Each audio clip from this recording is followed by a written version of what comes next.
మన ప్రభువును మన రక్షకుడు అయిన యేసుక్రీస్తు నామమున అందరికీ వందనాలు, దేవునికి స్తోత్రాలు. అనుదినము మనల్ని కాపాడుతూ మంచి నిద్రను అనుగ్రహించి మరొక నూతన దినమును మనకు అనుగ్రహించిన గొప్ప దేవునికి సమస్త మహిమ ఘనత ప్రభావములు కలుగునుగాక.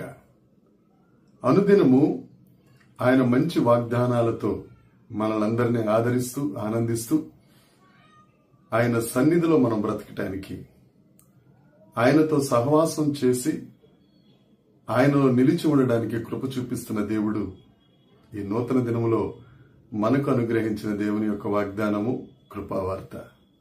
కీర్తనల గ్రంథము 145వ కీర్తన 19వ వచనం. తన యందు భయభక్తులు గల వారి కోరిక ఆయన నెరవేర్చును, వారి మొర ఆలకించి వారిని రక్షించును.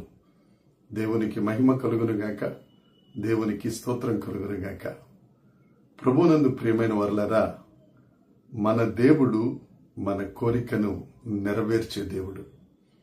ఆయన మాట ఇచ్చి మాట నెరవేర్చే దేవుడు. అంతేకాదు, మాట ఇవ్వటమే కాదు, మనకున్న ప్రతి కోరికను ఆయన నెరవేర్చే దేవుడు. అబ్రహాము దేవుని యొక్క మాట నమ్మి ఆ మాటను ఆధారపడి ఆ మాటను రూఢిగా నమ్ముట వలన ఆ వాగ్దాన ఫలమును ఆయన పొందుకొనగలిగారు. ప్రియమైన దేవుని బిడ్డలారా, మనం కూడా దేవుని యందు భయభక్తులు కలిగి ఉంటే తప్పక మన కోరికను ఆయన నెరవేరుస్తారు. పరిశుద్ధ లేఖనంలోని ఒక సందర్భాన్ని మనం జ్ఞాపకం చేసుకుందాం. మార్కు సువార్త 10వ అధ్యాయంలో యేసుక్రీస్తు ప్రభువుకి అత్యంత సన్నిహితమైన వారిలో ఇద్దరు, యోహాను యాకోబు. ఇన్నర్ సర్కిల్ అంటారు, పేతురు గారు, యోహాను, యాకోబు. అందులో యోహాను గారు, యాకోబు గారు ఇద్దరు అన్నదమ్ములు. వారు జబదయి కుమారులు. వారు యేసుక్రీస్తు ప్రభు దగ్గరికి వచ్చి, యేసుక్రీస్తు ప్రభువా, మేము కోరిక కోరతాం, తీరుస్తావంటే ముందు మీ కోరిక ఏంటో చెప్పండి అని యేసు ప్రభు అన్నప్పుడు, మీరు మహిమలో ఉన్నప్పుడు నీ కుడి ప్రక్కన ఒకరు, ఎడం ప్రక్కన ఒకరు మేము కూర్చునడానికి అవకాశం ఇవ్వు అని వారు అడుగుతారు. అయితే యేసుక్రీస్తు ప్రభు వారితో చెప్పిన మాట, మీరు సింహాసనాన్ని ఆశిస్తున్నారు కదా, ముందు పరిచర్య చేయండి. మీరు సింహాసనానికి ఎదగాలి అని అంటే పరిచర్యలో ఎదగాలి అని వారి కోరికను సునిశ్చితంగా ఆయన పక్కన పెడతారు. అదే మార్కు సువార్త 10వ అధ్యాయం 46వ వచనం నుంచి 52వ వచనం వరకు చూస్తే గ్రుడ్డివాడైన బర్తిమయి అక్కడ మనకు కనిపిస్తాడు.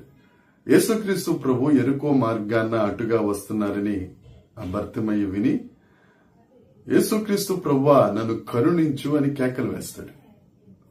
నిన్ను ఏం కరుణించాలి అని యేసు ప్రభు అడిగితే, నాకు చూపు దయచేయి, నాకు కంటి చూపును అనుగ్రహించు. అప్పుడు కొన్న ఆ అత్యవసర అవసరాన్ని యేసుక్రీస్తు ప్రభు దగ్గర ఆ బర్తిమయి అడుగగా వెంటనే యేసుక్రీస్తు ప్రభు అతన్ని స్వస్థపరిచి కంటి చూపును బర్తిమయికి అనుగ్రహించారు. ఆయన యందు భయభక్తులు కలిగి ఉన్నప్పుడు మనం అడిగే కోరిక అది అత్యవసరమైందై, అది మనకు అవసరమైందైతే తప్పకుండా దేవుడు అనుగ్రహిస్తారు. అందుకని యేసుక్రీస్తు ప్రభు అంటారు, మీరు నాలో నిలిచి నా మాటలు మీలో ఉన్నాయనలా, మీరు ఏది కావాలో అడగండి, అది నేను మీకు అనుగ్రహిస్తాను.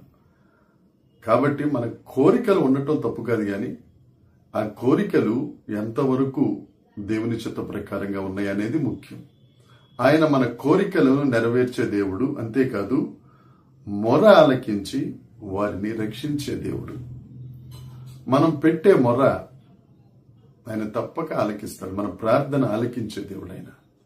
నీకేదైనా కష్టం వచ్చినప్పుడు, నీకేదైనా అవసరం వచ్చినప్పుడు ఆయన దగ్గరికి వెళ్ళి కన్నీరు కారిస్తే తప్పక నీ కన్నీటిని తుడిచే దేవుడు. నువ్వు ఆయన దగ్గర కన్నీరు కార్చాలి తప్ప ఎవరి దగ్గర పడితే వాళ్ళ దగ్గర నువ్వు కన్నీరు కార్చవలసిన అవసరం లేదు. నీ కోరికలు నెరవేర్చే దేవుడు, నీ మొర విని నిన్ను రక్షించే దేవుడు.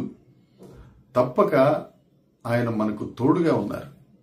ఆయన నీ కోరికలు తీరుస్తారు, నీ కన్నీటిని తుడుస్తారు, నీ మొర వింటారు, నిన్ను రక్షిస్తారు.